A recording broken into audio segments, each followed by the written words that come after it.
Kako je sve započelo? Dječja ljubav se ne zaboravlja odrastanjem. Ona ne nestaje ni u vojsci. Ona prerasta iz hobija u život, iz zaluđenosti u ljubav.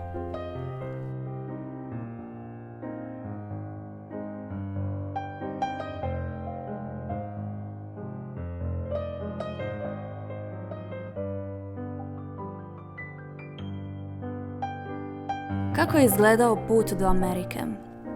Kao sukob misli koje lete od želja do savjeta prijatelja, u kojem je prevagnulo nešto veće.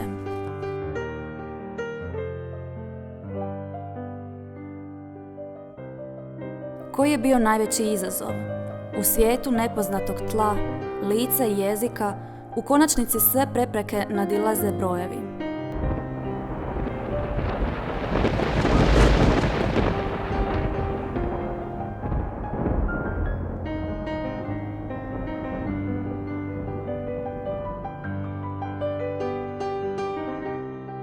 Čija je zasluga za program Apollo?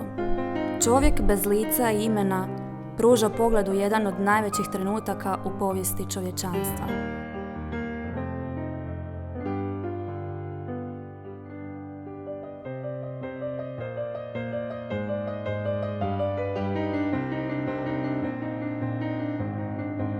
A danas?